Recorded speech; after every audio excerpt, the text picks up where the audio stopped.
Hi, everyone. I want to welcome you to our discussion, to our webinar discussion today. This is something I've been looking forward to for a while. We're going to be covering some topics related to incident response, incident management, and artificial intelligence, AI.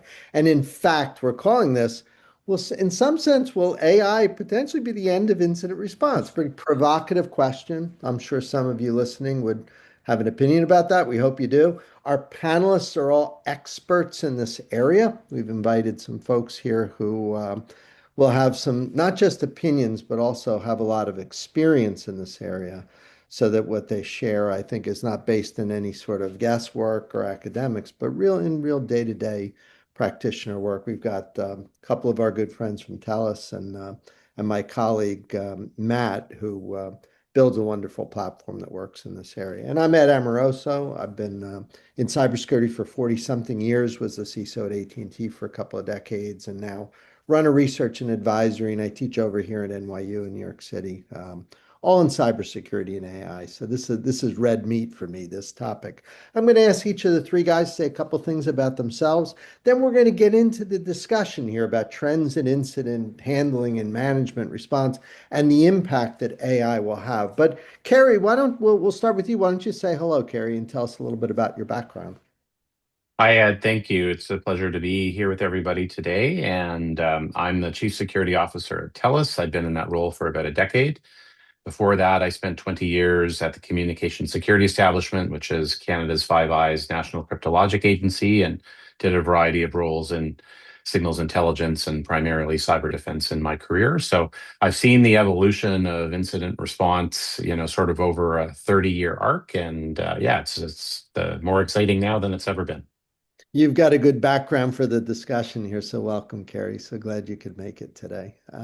Mark, why don't you say hello? Tell us a little bit about your background as well. All right, thanks a lot, Ed. So, yeah, I am the director for security here at TELUS, and also the incident commander. And we'll probably get into a little bit more of that later. But my career has really been entirely in the telecommunications industry, and the last role, as mentioned here, is directing our incident response teams and threat intelligence teams at TELUS. But previous experience on our managed security services platforms and our SOC teams, in addition to kind of the infrastructure side of security. So, broad background across everything that there is in TELUS and telecom, and kind of looking forward to the discussion on AI. Right, like there's a lot going on here, and could be interesting.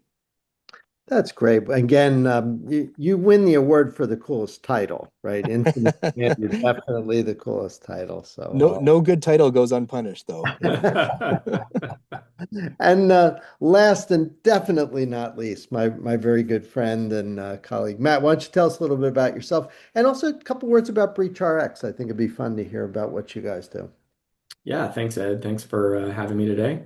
I'm the co-founder and chief product officer here at BreacherX. I've been in cybersecurity for over 25 years, a lot of different roles. Spent some time on the offensive side. Was at a cyber threat intelligence startup and worked at FireEye Mandiant for a while as well. Product engineering, business development, you name it. I've had the fortune to do it. Um, BreacherX is the first intelligent cybersecurity incident response management platform. We're helping our customers transform the way that they approach incident response for their business. Matt, one thing that I thought was interesting as you first started telling me about your company was some difference between, say, incident response and incident management. Curious of what, maybe take a minute and just share with us your thoughts on some of the differences, because I think it'll help frame the discussion around AI. Yeah, thanks, Ed. Great question. So, when we think about incident response as like a career field in security, the focus for many decades has been really on the technical aspects of it, the forensics, the containment of a threat, the eradication of that threat, so on and so forth. But what has been missing in our view at BreacherX is the idea that we have to coordinate the incident across the business. And that's been a very ad hoc approach in many organizations.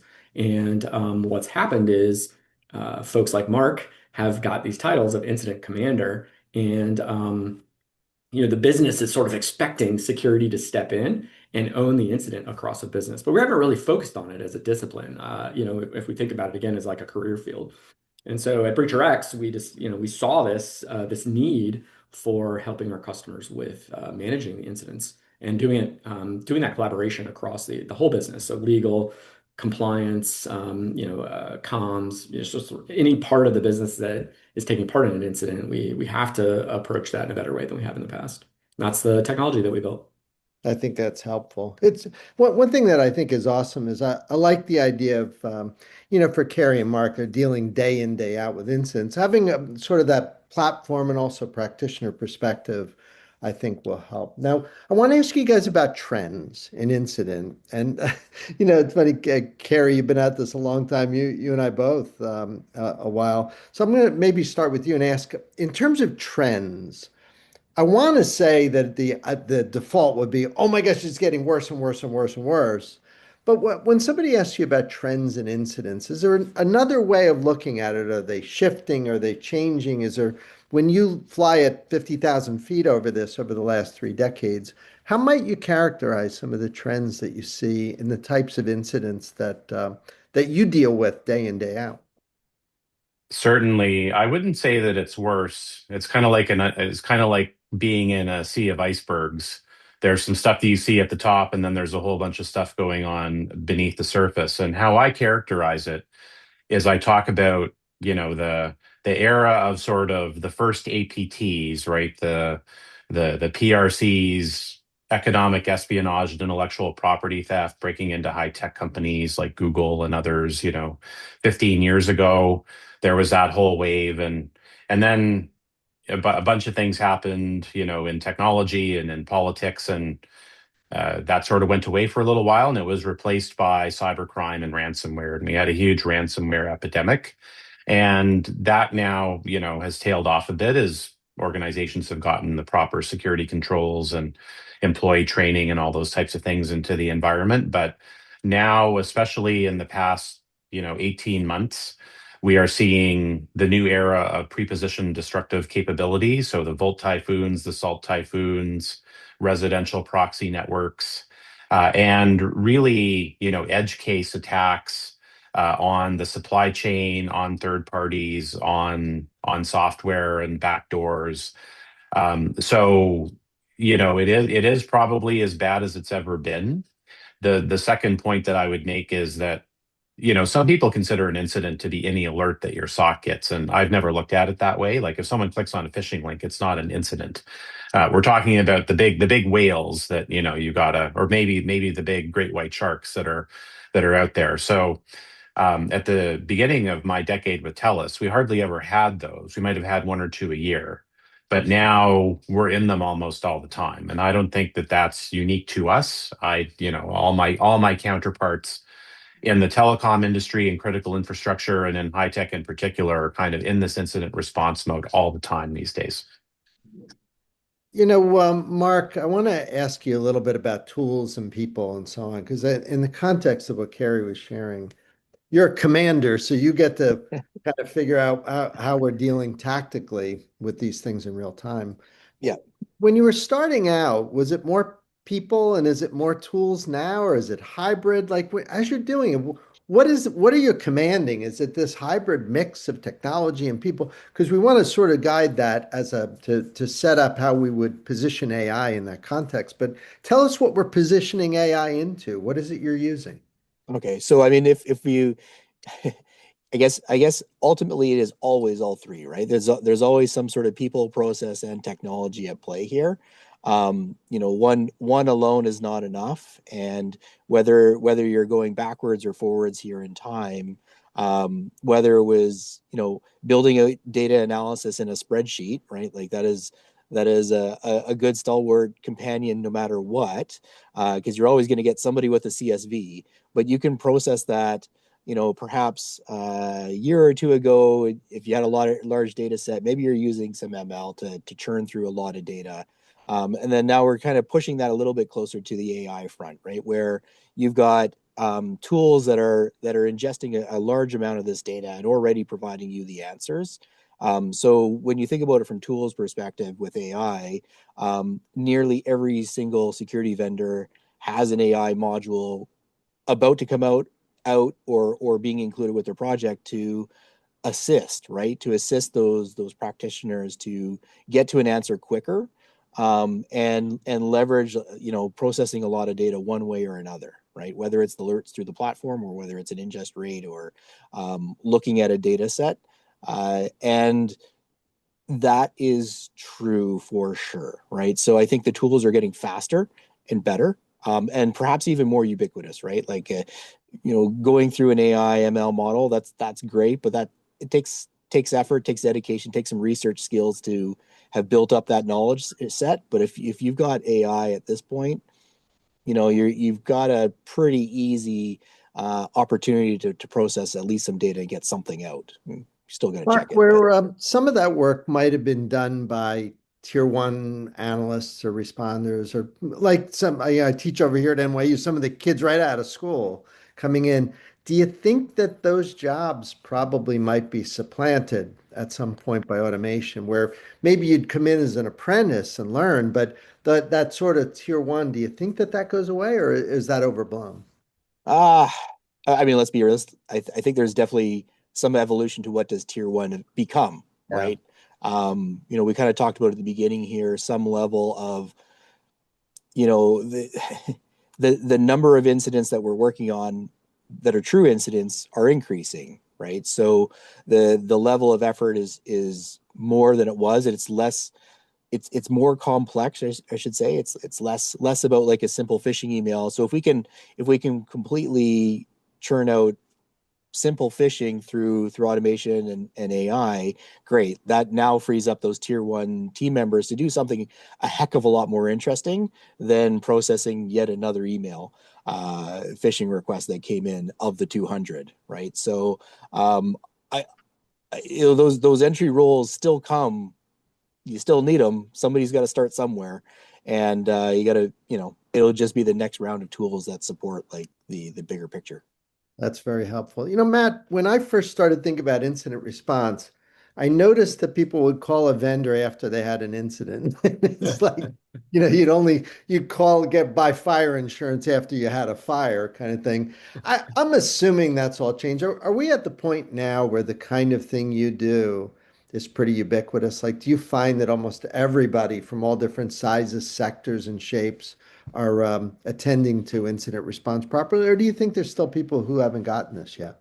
I think there's a lot of people that still haven't gotten it yet, Really? unfortunately. I think the need for preparation to get to the maturity that our friends Mark and Carrie have, it takes work. And having a paper plan and practicing once a year in a tabletop, with your executives, which probably is slides, isn't going to cut it anymore, doesn't cut it anymore. And I think we've heard some why, right? If you're in incidents all the time, then training is paramount. Having been former military, I always talk about this idea that you have to train like you fight. And if we think of incidents as a battle, if we think of it as fight between us and an adversary, then we have to practice. We have to train all the time. We have to break down the way that we approach incidents, from a single plan to a series of plans, a series of procedures that are specific to the types of threats we're likely to face. And custom, tailored to our organization as well. And then we have to think about it, as I said earlier, like the entire organization plays a part. And so it is more than just security. It's legal and the regulations that we have all around the world now. It's communications, being able to effectively and quickly notify your customers, notify employees about what's going on. And there's a whole breadth of leadership and business partnerships that we have to inform as well. And a lot of companies really have only just touched the surface of that. And so, yeah, I think there's a lot of room there for growth. Have the regulatory and compliance requirements, just sort of globally, have they made this way more complicated than it used to be? I think that's true, but I'm curious what you think. Yeah, yeah. There's over 200 global cybersecurity, privacy, and data breach laws now around the world. And unfortunately, it's a little bit of a race to the bottom in terms of what the regulations are requiring. Just a couple of sample examples here. So in China, they have a 30-minute notification requirement for certain sectors, for certain types of incidents. In India, they have a 6-hour notification requirement for basically what Carrie described earlier as events, not just incidents, but almost everything that you see. 6 hours. In Europe, there's a relatively new law called NIS2 that has a 24-hour notification requirement, and it's being passed country by country. So it's a little different in every country. And so it looks a lot like our state laws here in the US, and where we have 50 different laws for 50 different states, plus we've got insurance laws in a bunch of states. We've got sector-specific laws at state level, at the federal level. Canada, you've got provincial laws. So it's definitely a challenge. There's it does make things a lot more consequential, if you don't, because if you're like a tech nerd, if you're you got a cool job like Mark as a commander, then you probably didn't sort of grow up swallowing regulatory. We're not lawyers most of the time. We tend to be more data analysts and computing and networking specialists. And then all of a sudden, yeah, you need to learn all of these regs. It's kind of scary. Now, Carrie, I want to go back to you, and I want to sort of shift now to AI. A lot of people are joining us for this webinar because they're curious what the impact will be. I don't think there's any contention that there will be no impact, just where and what and how. So when someone asks you, like at an event, or if you're on a panel, or if you're in this webinar, someone says, what do you think, man? What's going to be the impact on the overall incident response ecosystem of the availability of AI technology, AI tools, LLMs, Gen AI? What do you see as some of the opportunities here, or maybe even challenges? Well, the first thing I tell people is there's this episode of The Simpsons where Bart and Lisa go to basic training, and when they graduate, the commanding officer who's giving them, their diploma or whatever says, the war of the future is going to be fought by robots, and your job will be to operate and maintain those robots. So that's what I tell people about what the future of incident response is going to be like in cybersecurity. And going back to an earlier Look up comment that that's a good episode. We got to look that one up. it's a great episode. That's Yes. a good. And so to your point about the fire insurance, and this is germane to AI. I think the actual metaphor is that people have a fire in their kitchen, and then they get fire insurance for their kitchen. And then they have a fire in their living room, and they go, I don't understand how I could have had a fire in my living room. And then they get fire insurance for their living room. And then, they have one in the pool shed, and they go, like, that's not even part of the house. How come I had to have fire insurance out there too? And why that's important is that the vast bulk of incident response, becomes repeatable over time. Ransomware playbooks are pretty standardized these days. If you get ransomware, people who have incident response teams like I do with Mark, or if you go to the big names in incident response, everyone knows exactly what to do. The interesting part is the new things that the threat actors are doing, right? The attack on your pool shed, the one that nobody thought about. And that's where we're going to continue to need the humans. And I don't know if like the structure of the SOC is that's even relevant today, or we're going to have that in the future. But you're going to need this component of people that have this contextual knowledge about the history of incident response and what's going on around the globe, and are the people who will figure out what to do to program AI to help with the automation. And just to sort of square that circle, like when I first joined TELUS, when we would have malware get on laptops, like we would physically send out teams, and we would confiscate the laptop, and we would image it and reverse engineer the malware, do all these things. That is almost 100% automated today. And it was automated before AI. The EDR and SOAR and these frameworks and tools that we have, it took a lot of that manual work away and allowed our incident responders to focus on those higher order tasks. And so I think the right way to think about AI is in the space of the SOC, like the alerting and the incident handling, in the space of the detection where you realize you have a great white shark in your environment, and you have that big incident, and the forensics that's needed, like Mark talked about with the data analysis, and then the management of the incident, which is all of that regulatory component. Who do we notify? How do we handle this? What do we tell customers? All of that component. There are definitely great technologies, both pre-Gen AI and post-Gen AI, that are helping us to do that at scale. But we're still going to need those humans to find that new one and go, oh, we've never seen this before. Are we going to use the same procedures and playbooks, or are we going to have to do things differently here and do a human for a while before the technology and AI catches up with us?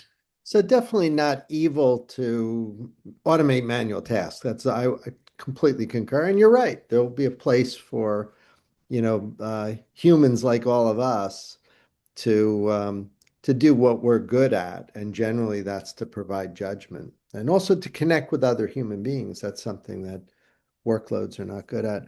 Mark, I want to ask you about your day-to-day sort of stuff. I'm Yep. curious. I'm wondering if, we talk about AI sort of notionally, but if I were to walk into your operations environment today, I'm wondering what I would find. Would I see that there are some AI co-pilots and other kinds of tools that 100%. tell us a little bit about what your experience has been. Yeah, I mean, even if uh, you look back a year, right? Maybe the start of things were, um, co-pilots, the development of new co-pilots, chatbots, that sort of thing, where you're taking a body of knowledge, and you're attaching it to a co-pilot to bring forth information quicker, right? So that's certainly something that is, one of the things that's already been done. So now you're surfacing information a lot faster for end users. Maybe it's a new team member, they can quickly ask a very straightforward question and get like, here's how you do it.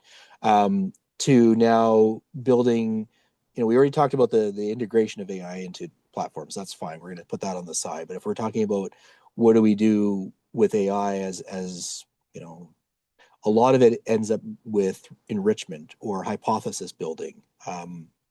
Researching researching a hypothesis based on, if we're seeing this sort of attack or this sort of malware, what are the things to be looking for, right? It is helping, uh, you know, especially the more junior analysts, to figure out, okay, where else do I need to look, even if we don't have a specific playbook for it. Develop those new playbooks, figure out what else can you look at, how do you quickly understand this new vector of attack that you maybe have never seen before.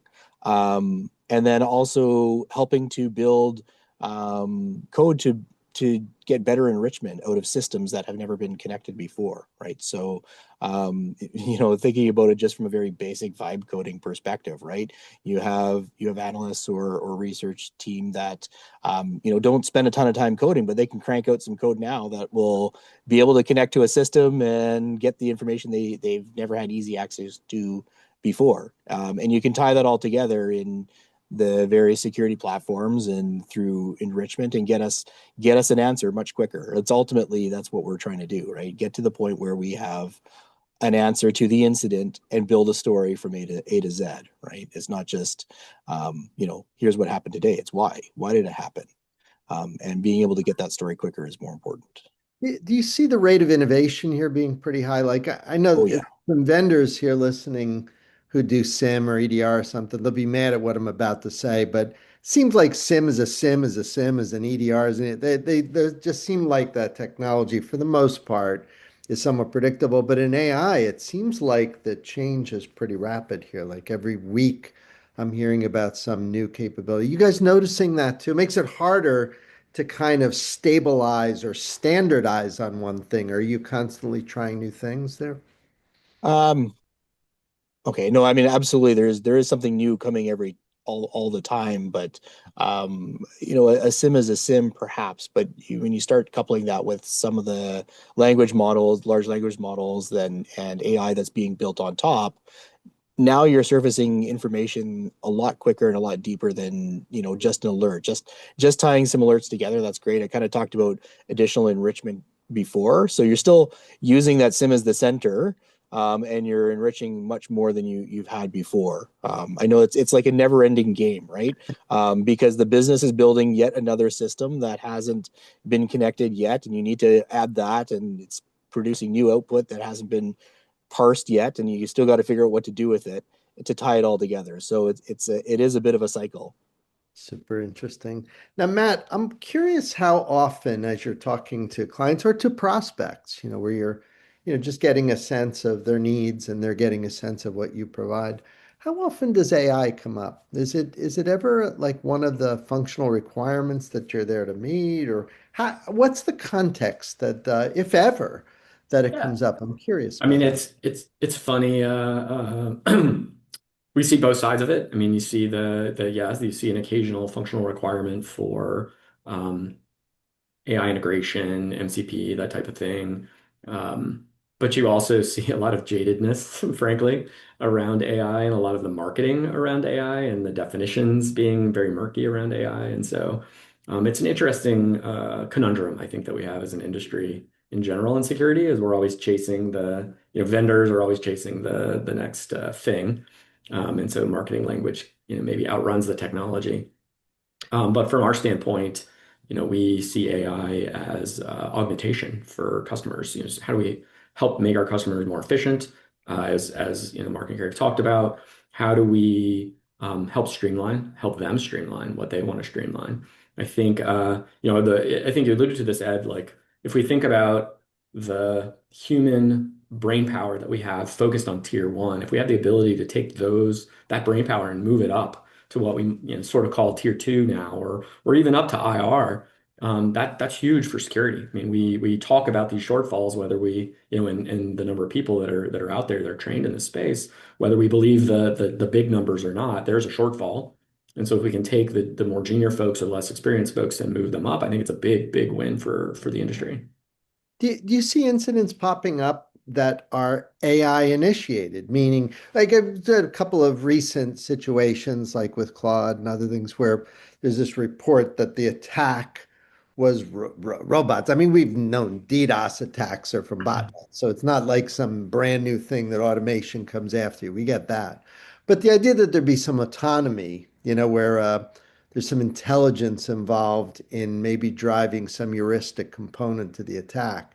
That seems kind of newer and maybe scarier. I'm gonna ask all three of you guys to comment. I'll start with Matt, then we'll go Carrie and Mark. But is that something we should be thinking about? It's a different dimension. That's more, now we're responding to incidents that are a little bit more, dare I say, more cleverly designed. Yeah, I think automation and intelligence in attacks has been around for a very long time. I Yeah. think that if you think about, Carrie talked earlier about, early APTs and nation state attacks, the evolution that we've seen of threat actors going from more sophisticated attacks to whatever just works. And that these sophisticated actors, these nations, have capabilities that they're not using because they don't need to.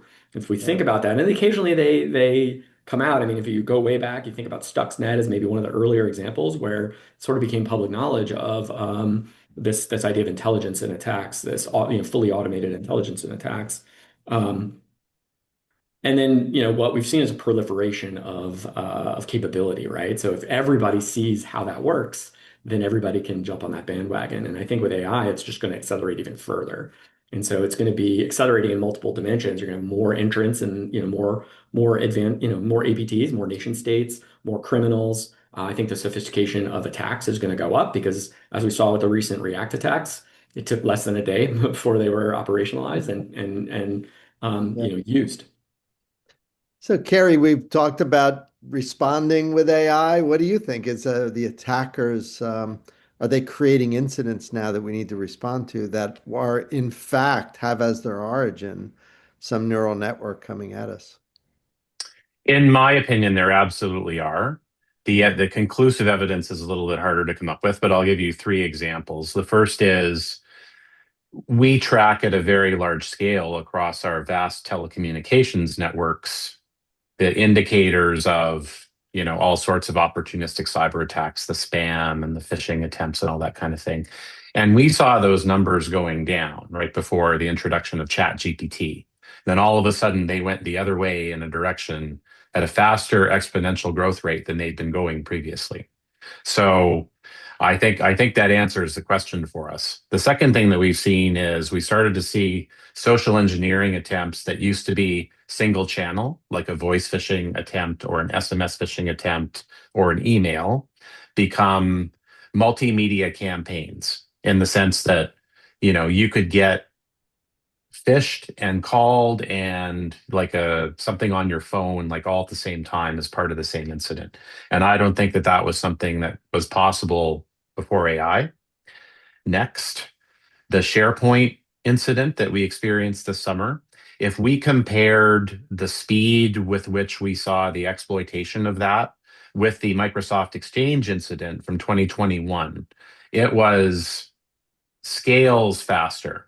It was shocking, in fact, how quickly systems around the world were compromised based on when attackers knew about that vulnerability, which I believe could only have been AI. And then finally, there are Anthropic's revelations about the PRC abusing their AI platform to essentially automate what are classic APT or computer network exploitation type methodologies, which is completely unsurprising to me. So yeah, I think it absolutely is, and we should absolutely assume it is. And whenever we see an incident, we got to now ask ourselves the question, how could AI be playing a role in this? Mark, when I was commanding situational awareness and incidents, a lot of times my team and I, we would envision the attacker, and it was always a person. You'd love when you got intel and you could hang a Yeah. picture up like the evil hacker, like in the post office or something. I'm curious, when you guys do that now, do you envision a robot? Like, it's hard to get mad at a robot, or maybe how has that affected or influenced maybe how you think about the adversary? Well, yeah, no, that's a good one. It's that you're right. I mean, we're always looking for attribution, right? So that we have some idea of where we're headed. So the question becomes, is everyone going to start looking a little bit alike, right? Does AI have a personality? Does it Yeah. stand out as, oh, this is definitely Claude that's attacking us, or this is a derivative of a Gemini or something, where there are TTPs that can align to an AI that give attribution to the rise of an AI group, that uses some sort of AI for bad, I right? mean, Mark, And just to take that point that you're making, you know how people have gotten lazy about writing? Like kids don't. It's 100%. possible that the attackers might say, let the AI do it. And then just like we can spot a mile away something written by ChatGPT, maybe dare I say that some of the AI initiated attacks will kind of suck. We'll be able to see them a mile away. You never know. Like it might be a resurgence of, hey, we better get some human beings in here to make this interesting. Like, would you want to walk in a bookstore where all the books were written by a robot? I don't think so. I think so it may be like this is me injecting my thought now. I think that there is going to be a very hybrid mix of both offense and defense. I think that happens for a while. But over time, I think what happens is the defense is going to really have an advantage because using AI is going to be, in my mind, more of an advantage for defense than offense. I think it's one of those rare cases where, Carrie, I'm sure you've seen this all your career. It's always the offense ahead of the defense. It's always been the case. Maybe with this, the defense gets a little bit of an edge because perhaps the attackers get a little lazy. You never know. Could happen. So we'll see. Now, listen, we've reached the point where I'm going to ask each of you this is our lightning round. We're going to go Matt, Carrie, Mark. But in the lightning round, I'm going to ask you guys just to close. People watching here are probably either involved in incident response or maybe they work for a vendor or they do something AI related. Maybe a little piece of wisdom. It could be a piece of advice. It could be a recommendation. It could be an observation, or it could be a off-color joke if you got a good one. But well, Matt, we'll start with you. Any advice? You're dealing with practitioners all day long and clients. We all love what you guys do at Breach RX. Keep up the good work. But what sage wisdom might you offer as a closing point here? Yeah, I mean, in the context of AI, I would say, the speed that you gain from something like AI without any kind of structure, any kind of plan, just creates more mistakes faster.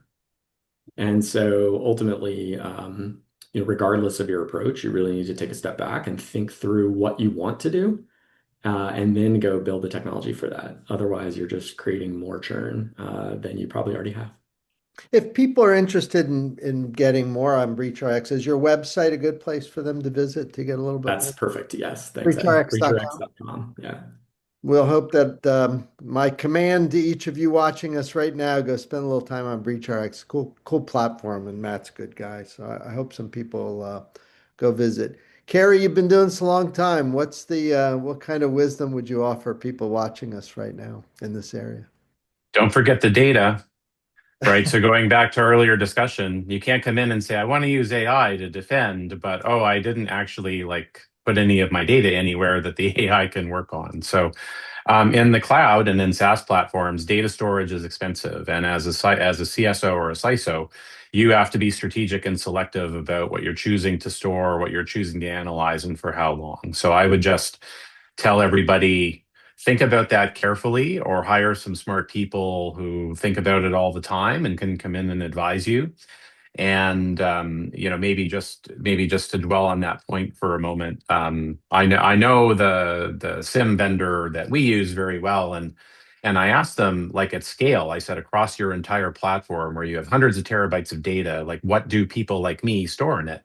And they said, well, it's basically EDR and cloud audit trail logs and a little bit of firewall, right? And that's what's there. So the caution I'm going to give is that the threat actors know that. They know that, the EDR space is well protected. They know the network security space is well protected. And to some extent, the cloud is partially there, but it's not all there. SaaS platforms are like probably not there at all. And there's a whole bunch of other edge cases where the attackers have already worked this out, and we're going to have to go and get our telemetry and our logs into the clouds and the SIMs and the data lakes and the systems where AI can do the work. So don't forget the data. It's the critical part to defenders being successful in the era of AI. That's what we're going to put on the t-shirt. Don't forget the data will be the t-shirt. That sounds like a good motto and something we can all remember. So, Carrie, thank you for participating and really good advice. So, Mark, you're the commander. You always let the commander go last, right? You All get right, all right. So I'm going to riff a little bit off of the what. final. Yeah, I was just going to say, I was going to riff a little bit off of what Carrie was saying here. So I just wanted to maybe tie it back into the idea that, we are rushing towards making sure we all have AI built in to everything we're doing. We want to interconnect them. We want to have them as an agentic. We want them to be able to do this stuff fast as a defender on our own. But, this is maybe a little bit for the vendors and those that are thinking about how to interconnect all this stuff.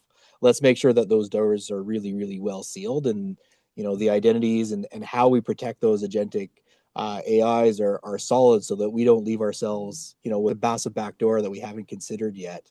We have an incident for our incident tools that we don't quite understand because it's all AI in the background, and we're like, I don't know, man, it's just there. It's the magic sauce in the background that we're relying on, but harder and harder to find what's going on. Good advice. And I want to thank you for participating in our discussion as well.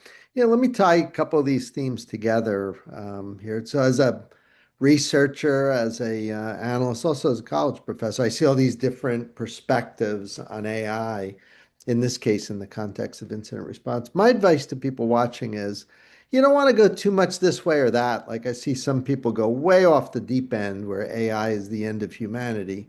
And I also see at the other end some of our old grouchy old grouchy old folks in our community will say, "Oh, AI is a bunch of nonsense."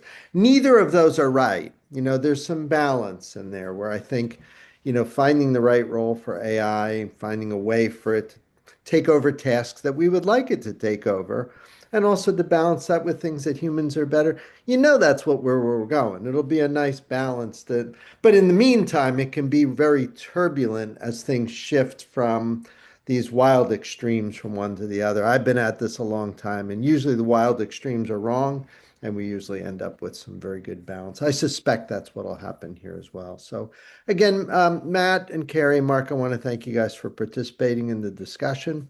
Hope you guys enjoyed it. And for those of you who are watching, we'll look forward to seeing you next time. And I hope you've learned something. So thanks for spending time with us today.